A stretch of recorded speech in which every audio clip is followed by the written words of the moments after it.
Hello everyone, मैं S के सिन्हा। आज 28 तारीख को जो फर्स्ट शिफ्ट में जेई मेन का एग्ज़ाम हुआ है उसके क्वेश्चंस को मैं डिस्कस करने जा रहा हूँ। ऑर्गेनिक केमिस्ट्री के क्वेश्चंस, और अभी जो क्वेश्चंस आए हैं तो करीब करीब इसे हम ज़्यादा टफ नहीं मानेंगे, मॉडरेट लेवल आप कह सकते हो। चलिए हम लोग देखते हैं वन बाय वन सारे क्वेश्चंस को। तो सबसे पहला क्वेश्चन है, which force is responsible for stability of helical structure of alpha helix protein. अब ये जो क्वेश्चन है अल्फा हेलिक्स प्रोटीन का स्टेबिलिटी, उसके हेलिकल स्ट्रक्चर की स्टेबिलिटी, तो जैसे ही आपने प्रोटीन पढ़ा होगा तो आपको पता है कि अमीनो एसिड्स हैं और ये अमीनो एसिड्स कंबाइन करके एक चेन बनाते हैं। अब ये जो चेन है इसके दो तरह के अर्जमेंट हो सकते हैं। एक अर्जमेंट है हेलिकल टाइप, एनसीईआरटी की किताब में इस तरीके से यह बना हुआ है, और दूसरा है बीटा प्लेटेड शीट। तो क्वेश्चन सीधा सीधा कह रहा है कि ये जो हेलिकल स्ट्रक्चर है इसके स्टेबिलिटी का रीजन क्या है। तो इसका जवाब है हाइड्रोजन बॉन्डिंग। आपको पता है कि अमीनो एसिड के केस में कौन से ग्रुप हैं, CO और NH, अमाइड, और उसके बाद बाकी एटम्स पे फिर ब्रांचिंग है, फिर यहां पर क्या है, CO एंड NH। तो ये जो हाइड्रोजन है H है, ये हाइड्रोजन बॉन्डिंग में काम आता है, डोनर, और ये ऑक्सीजन ये इसको एक्सेप्ट करता है। तो कुल मिलाकर के ये जो सारी क्वाइलिंग का जो प्रोसेस है इसका बेसिक लॉजिक है, why this is stable, this is because of hydrogen bonding. एक जगह पे जो हाइड्रोजन है और वो दूसरे कार्बोनाइल से, CO ग्रुप से हाइड्रोजन बॉन्डेड है, तो इसका जवाब है हाइड्रोजन बॉन्डिंग। ओके, अब हम लोग मूव करते हैं सेकंड क्वेश्चन के ऊपर। Which of the following is aromatic. आसान क्वेश्चन है, GOC 1 में आया हुआ है। कौन सा एरोमेटिक है? तो जैसा आपको पता है ये है एरोमेटिक एनायन, साइक्लोपेंटाडाइइनाइल एनायन। एरोमेटिक होने के लिए क्या क्या कंडीशन है? किसी भी कंपाउंड को क्या होना चाहिए? साइक्लिक होना चाहिए, प्लानर होना चाहिए, कंजुगेशन होना चाहिए, और साथ ही साथ उसमें क्या होना चाहिए, 4n+2 number of pi electron होने चाहिए। मतलब 2, 6, 10, 14 पाई इलेक्ट्रॉन हो तो एरोमेटिक। अब इस केस में आप देख रहे हो कि this compound is aromatic, cyclic है, प्लानर है, कंजुगेशन है, और पाई इलेक्ट्रॉन कितना है, तो 2, 4, 6। और अगर आगे बढ़ें तो ये कंपाउंड भी मुझे एरोमेटिक दिख रहा है कि 2, 4, 6 यहां वैकेंट और वाइटल है, इसके माध्यम से कंजुगेशन हो रहा है। हाँ, इस केस में आप देखने का प्रयास करो ये एरोमेटिक है कि नहीं। तो आप देखिए जरा इस कार्बन को, ये कार्बन कैसा है, sp3। तो ये क्या कर रहा है, तो कंजुगेशन को ब्रेक कर रहा है। तो सच्चाई ये है कि ये कंजुगेशन तो है ही नहीं, साइक्लिक तो है, ये न तो प्लानर है न कंजुगेशन है, तो इसलिए यहां पर नहीं होगा। और ये एग्जाम्पल, तो यहां पे आप देखेंगे कि ये भी एरोमेटिक नहीं है। क्यों? अगर केवल पाई इलेक्ट्रॉन ही गिन लीजिएगा तो पाई इलेक्ट्रॉन की संख्या कितनी हो रही है, तो 8 हो रही है। तो ये दोनों एरोमेटिक नहीं हैं और A और C एरोमेटिक हैं। तो हमारा आंसर क्या है, only A and C, answer 2 is correct. Okay, next, the product of the given reaction is, कि हमारे पास एनिलीन है, एनिलीन को ब्रोमीन वाटर से रिएक्शन किया गया, तो एनिलीन को ब्रोमीन वाटर से रिएक्ट करते हैं तो क्या बनता है, ये एक फैक्चुअल है। अगर यहाँ ब्रोमीन इन कार्बन डाइसल्फाइड होता तो अलग बनता, ब्रोमीन इन वाटर है तो ब्रोमीन वाटर, चूंकि aniline highly activated benzene ring है इसमें, तो यहां पर ऑर्थो और पारा सभी जगहों पर क्या लग जाएगा, ब्रोमिनेशन होगा। तो ये हो जाएगा 2,4,6 ट्राइब्रोमो एनिलीन, ये आपका कंपाउंड बन गया। ये फैक्ट है, एक्सपेरिमेंटली ऑब्जर्व। अब इस कंपाउंड को NaNa2HCl, सोडियम नाइट्राइट HCl से रिएक्ट कराएंगे, नाइट्रस एसिड से रिएक्ट कराएंगे तो क्या बनेगा, 0 to 5 degree Celsius.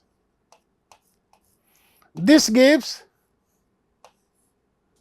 Diazonium compound, diazonium salt बनेगा,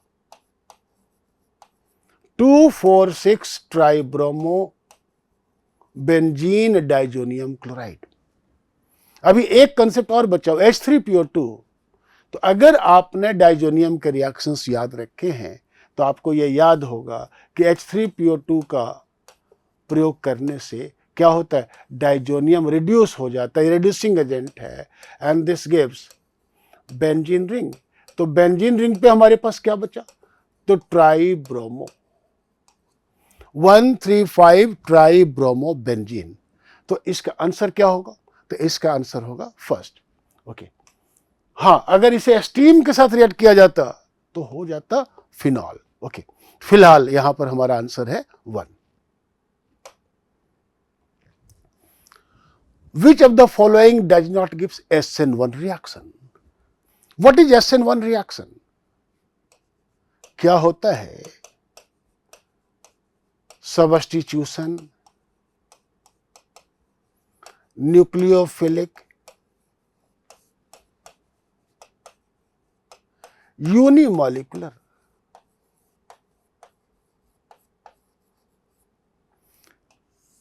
SN1 की विशेषता क्या होती है, SN1 की विशेषता होती है कि सबसे पहले कार्बन पे कोई बैठा हुआ लिविंग ग्रुप उस सॉल्वेंट से एनर्जी पाकर डिसोसिएट करता है, चला जाता है और क्या बनता है, कार्बोकैटायन। और इस कार्बोकैटायन पे कोई नया न्यूक्लियोफाइल आता है। This is the mechanism of SN1। तो SN1 के लिए सबसे सेंट्रल पार्ट क्या है, सबसे क्रूशियल आइडिया क्या है, फॉर्मेशन ऑफ कार्बोकैटायन। तो अगर मुझसे कोई पूछता है कि which of the following does not give SN1 reaction, तो इसका मतलब हम तो सीधा सा है कि लिविंग ग्रुप को पहचानेंगे और उसका डिपार्चर करा करके, उसको हटा करके कार्बोकैटायन बना के देखेंगे। अगर कार्बोकैटायन बनेगा तो SN1 होगा। अब देखते हैं, पहले नंबर पे ये 3 डिग्री एल्काइल हैलाइड है, तो क्लोरीन के जाने से क्या बनेगा, 3 डिग्री कार्बोकैटायन। ओके, ये भी देखने में लग रहा है 3 डिग्री, यहां भी कार्बोकैटायन बनना चाहिए, लेकिन नहीं, ये ब्रिजहेड है। ब्रिजहेड पोजीशन पे कार्बोकैटायन स्टेबल नहीं होते, तो ये तो नहीं होगा। आगे भी देख लेते हैं, ये कैसा है, 2 डिग्री बेंजाइलिक। ओके, तो 2 डिग्री बेंजाइलिक में स्टेबिलिटी मिलेगा और ये होगा। और again this is 1 degree benzylic, 1 degree allylic, तो यहां पर भी कार्बोकैटायन बनेगा, allylic carbocation. Allylic carbocation is more stable then 2 degree, तो यहां पर भी SN1 होगा। तो लेकिन कहां नहीं होगा, ये position number 2। Next, which of the given is not a pesticide. Purely ये केमिस्ट्री इन एवरी लाइफ का क्वेश्चन और प्योरली फैक्ट बेस्ड, इसमें कहीं कोई ज्यादा दिमाग नहीं लगाना। पेस्टिसाइड कौन नहीं है, NCERT में रिटेन है कि DDT पेस्टिसाइड है, ऑर्गेनोफॉस्फेट्स पेस्टिसाइड है, डाईएल्ड्रिन पेस्टिसाइड्स है। तो कौन नहीं है, सोडियम आर्सेनेट। ये तो बेसिकली पॉइजन है, it is not pesticide. The violet coloured complex formed in Lassaigne test is, again ये प्रैक्टिकल ऑर्गेनिक केमिस्ट्री का क्वेश्चन अगर एनसीईआरटी के हिसाब से देखें तो 11th के अंदर में जो पहला चैप्टर है बेसिक्स, वहां पर इस क्वेश्चन को आप देख सकते हैं, detection of nitrogen sulphur and so on.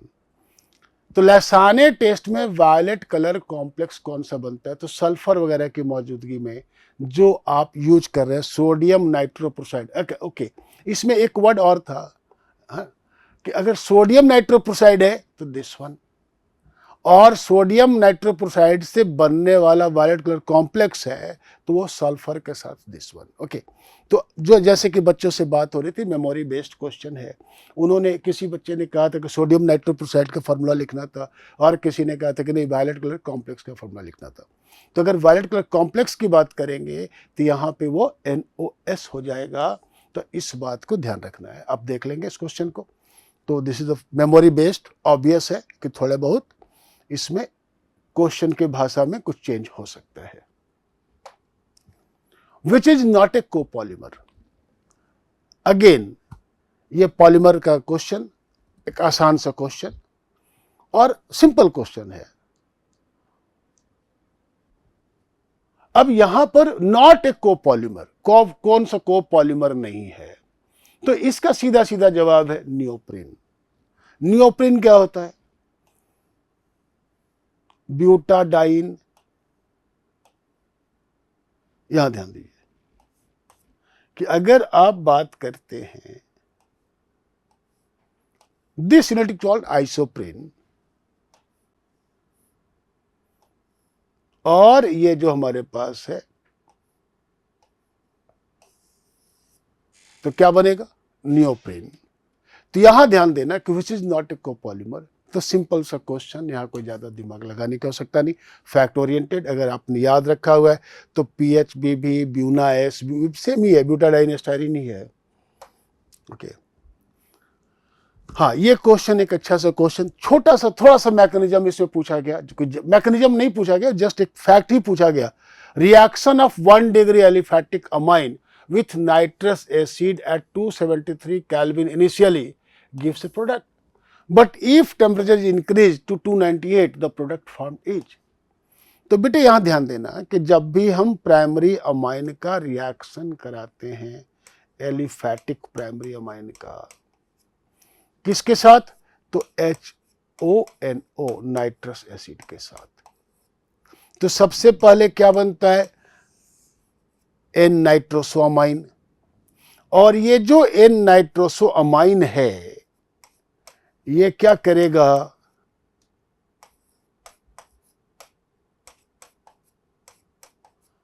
तो कुल मिलाकर के यहां से वाटर वाटर निकल करके दिस गिव्स डाइजोनियम। अब यह ध्यान देना कि ये जो डाइजोनियम है रिएक्शन कंडीशन है, नाइट्रस एसिड है, तो नाइट्रस एसिड कहां है, NaNO2HCl से इन situ इसको बनाया गया।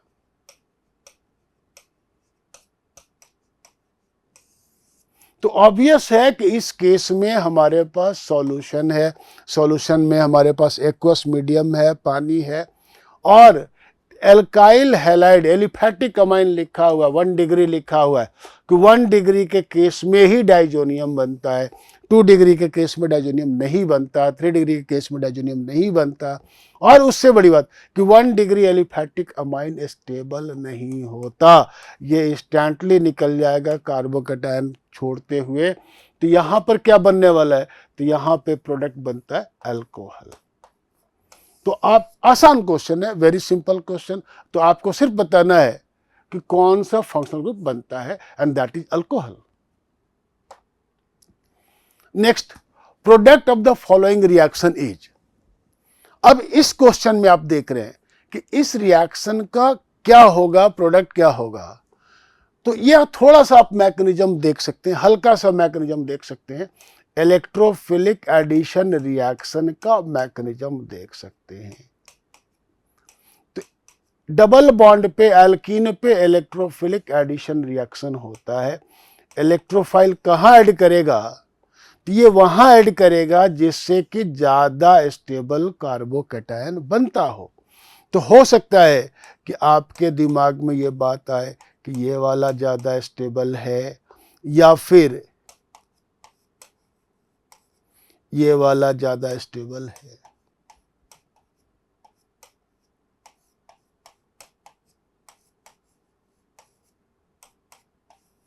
या ध्यान दीजिए, which one is more stable. तो ऑब्वियस है कि यहां पर ब्रोमीन में बैक बॉन्डिंग वगैरह बहुत अच्छे नहीं होंगे, हम ये दिमाग नहीं लगा सकते। तो यहां पे बेंजीन के साथ इसका रिजोनेंस है, बेंजाइलिक पोजीशन है, रिजोनेंस काफी अच्छा है, तो इस कारण से यहाँ पे कार्बोकैटायन बनेगा। और अगर यहाँ पे कार्बोकैटायन बनता है तो ब्रोमीन कहाँ अटैक करेगा? तो उसी जगह पे अटैक करेगा। तो this is your major product कि जो आपके पास यहाँ पे बनने वाला है, इस जगह पे हम लोग इस प्रोडक्ट को बनाएंगे। ओके, तो आंसर कौन सा हो गया? सेकंड। ठीक है, तो अगेन हम लोग बढ़ते हैं अगले क्वेश्चन पे। एक और छोटा सा क्वेश्चन, आप यूं कहो कि मोल कॉन्सेप्ट या फिर प्रैक्टिकल ऑर्गेनिक केमिस्ट्री से related question. 0.5 gram of organic compound gives 0.4 gram of dry AgBr precipitate, percentage of bromine in organic compound is.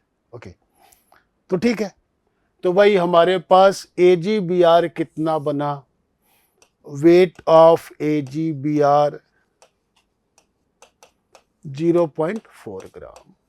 Okay, mole of AgBr कैसे निकालेंगे? The weight divided by molecular weight. तो molecular weight कितना हो गया? 188।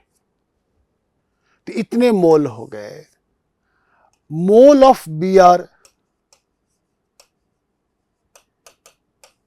0.4 by 188 into 80। Bromine का atomic weight कितना है? 80।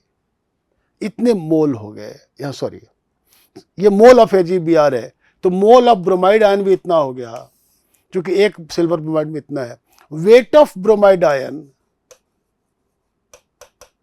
0.4 divided by 188 into 80, and percentage of bromide in organic compound is equal to 0.4 divided by 188 into 80 divided by जो आपका organic compound का वेट दिया हुआ into 100। अब आप इसको कैलकुलेट कर लीजिए और इसके कैलकुलेशन से इसका वैल्यू आएगा 34%। That is answer. तो यहां पर ध्यान दीजिए, सारे क्वेश्चंस मेमोरी बेस्ड है, जो डाटा मिला उसके आधार पे इसको बनाया गया है। लेकिन फिर भी अपनी कोशिश है कि ये जितना अच्छा हो सके, जितने सही हो सके, उतना ज्यादा बने। Okay, in the given reaction A is. अच्छा क्वेश्चन है, बहुत ही अच्छा क्वेश्चन। मतलब ऐसे क्वेश्चन कल के पेपर्स में, कल शाम के पेपर्स में भी कुछ क्वेश्चन आए थे मैकेनिज्म ओरिएंटेड। ये भी कैनिजारो रिएक्शन का मैकेनिज्म है और इसमें पूछा गया कि ए क्या है, व्हाट इज दिस ए। तो इसको हम कैसे बनाएंगे? ये क्या दिया हुआ है? तो बेंजल डिहाइड। तो अगर ये कह रहा है कि बेंजल डिहाइड के ऊपर NaOD का प्रयोग करते हैं, Na प्लस OD माइनस, तो ये क्या करेगा? तो आपको पता है कैनिजारो रिएक्शन में जब हमारे पास अल्डिहाइड के टोन्स में अल्फा हाइड्रोजन नहीं होते हैं तो कैनिजारो रिएक्शन होता है और हाइड्रोक्साइड का अटैक कार्बोनिल कार्बन पे होता है और इसके बाद एडिशन होकर के ये O minus H and OD बनता है। और बेसिकली ये रिएक्शन रिवर्सिबल है, आता रहेगा, बनता रहेगा, जाता रहेगा और ये फॉरवर्ड जाने के बजाय पीछे ही रहेगा। लेकिन कभी कभी टेम्परेचर कंडीशन से और इस रिजोनेंस के कारण इसका हाइड्राइड शिफ्ट कर सकता है। कहाँ पर? दूसरे मॉलिक्यूल पे शिफ्ट कर सकता है। तो ये जो दूसरे मॉलिक्यूल पे शिफ्ट कर रहा है इसका हाइड्रोजन, तो यहां पे ध्यान देना है कि ये जो हमारे पास PHC डबल बॉन्ड यहाँ जो हमारे पास हाइड्रोजन बन रहा है, यहाँ जो हमारा कंपाउंड है, ये जो कटो in the given reaction A is, तो यहाँ पे आप देखो कि ये हमारे पास बेंजल्डिहाइड है, ये भी बेंजल्डिहाइड है, NaOD एंड D2O यूज किया गया। तो बेसिकली ये मैकेनिज्म ओरिएंटेड क्वेश्चन है और इस क्वेश्चन को कैसे सॉल्व करना है वो ध्यान देने की आवश्यकता है। तो सबसे पहले आप देखो कि PHC डबल बॉन्ड OH, तो जब इसके ऊपर OD माइनस का अटैक होगा तो क्या होगा, तो ये बन जाएगा PHCO minus OD and H। अब यहां ध्यान दीजिए कि ये जो स्पेसीज है, अब ये दूसरे हमारे पास जो बेंजल्डिहाइड यूनिट है उसके ऊपर ये अटैक करेगा, PHC double O and PH। यहां पर क्या अप्रोच है कि ये बेसिकली कैनिजारो रिएक्शन है, अल्फा हाइड्रोजन तो है नहीं। तो जब कैनिजारो रिएक्शन में क्या होता है, तो कैनिजारो रिएक्शन में हाइड्राइड शिफ्ट होता है एक मॉलिक्यूल से दूसरे मॉलिक्यूल पे, और इससे क्या होता है, एक पार्ट ऑक्सीडाइज हो जाता है और दूसरा पार्ट रिड्यूस होता है। तो यहाँ पे हमारे पास क्या बना, OD, और बेसिकली ये ड्यूटेरियम एक्सचेंज हो जाएगा, इधर आ जाएगा। तो खैर, तो कहने का मतलब PHC double bond O minus, उसके लिए तो कोई टेंशन नहीं है, वो तो ये प्रोडक्ट है। लेकिन ये हाइड्रोजन आया तो अब यहाँ क्या बचा, तो CHHPH and O minus. Okay, तो ये आपका सेंट्रल आपका जो प्रोडक्ट बन रहा है। अब इस प्रोडक्ट में यहां कौन आने वाला है, तो यहां से ड्यूटेरियम एक्सचेंज होके आ जाएगा, तो दिस इज योर ड्यूटेरियम। तो PHCH2OD ये आपको देखना है कि कौन से जगह पे है, तो PHCH2OD। Okay, the answer is 1। ये कैनिजारो रिएक्शन है, एक अच्छा रिएक्शन, काफी इंपॉर्टेंट और बड़े रेयरली पूछा जाता है। इधर कम से कम मैं देख रहा हूं तो पिछले साल भी कोई क्वेश्चन नहीं थे, इस बार भी बहुत पहली बार पूछा गया मैकेनिज्म इसके ऊपर, लेकिन अच्छा क्वेश्चन। ओके, नेक्स्ट हम लोग बढ़ते हैं question number 12। In thin layer chromatography, which of the following is not used to visualize the separate layer? तो ये क्वेश्चन प्रैक्टिकल ऑर्गेनिक केमिस्ट्री का और NCERT के 11th के अंदर में चैप्टर नंबर 1 में मेंशन किया हुआ है। तो थीन लेयर क्रोमेटोग्राफी को यहाँ अगर हम थीन लेयर जो प्लेट है, क्रोमेटोग्राफिक प्लेट पे हम जब डेवलप करते हैं तो उसको देखने के लिए, विजुलाइज करने के लिए किसका प्रयोग नहीं करते हैं, दैट इज द कंसेप्ट। तो ये प्योरली फैक्चुअल कंसेप्ट है, और ये अगर आपने NCERT अच्छे से पढ़ा है तो वहाँ पर आपको दिख जाएगा कि इसको डेवलप करने के लिए, इसको देखने के लिए I2 सॉलिड का प्रयोग करते हैं, स्प्रेइंग ऑफ सुटेबल रिएजेंट का भी प्रयोग करते हैं, UV लाइट भी प्रयोग करते हैं, क्योंकि ये कभी कभी दिखता नहीं है तो उसको UV लाइट, UV चैम्बर में देखा जाता है। लेकिन ऐसा कोई कंसेप्ट नहीं है visualising agent in mobile phase. Okay, तो देयरफॉर किसका यूज नहीं करते हैं, तो वो जवाब है 1 कि visualising agent in mobile phase. Okay, तो इस तरीके से हम लोगों ने पूरे के पूरे सारे क्वेश्चंस जो आए थे, जो मेमोरी बेस्ड हम लोग कलेक्ट कर पाए, उसको हम लोग देखे ऑर्गेनिक केमिस्ट्री में। ओवरऑल एक मॉडरेट क्वेश्चन, मॉडरेट पेपर। हाँ, उसमें एक दो क्वेश्चंस कुछ अच्छे थे जहाँ पर थोड़ा मैकेनिज्म का प्रयोग किया गया कैनिजारो रिएक्शन में, और ये थोड़ा सा यूनिक अपने आप में क्रोमेटोग्राफी के क्वेश्चंस इस साल तो पहली बार आए हैं, पहले भी 2-3 क्वेश्चन आ चुके हैं। तो ओवरऑल ए मॉडरेट पेपर, और आई होप कि आपका अच्छा एग्जाम गया हो। ओके, थैंक यू, हम लोग मिलेंगे अगले पेपर में। Okay, bye.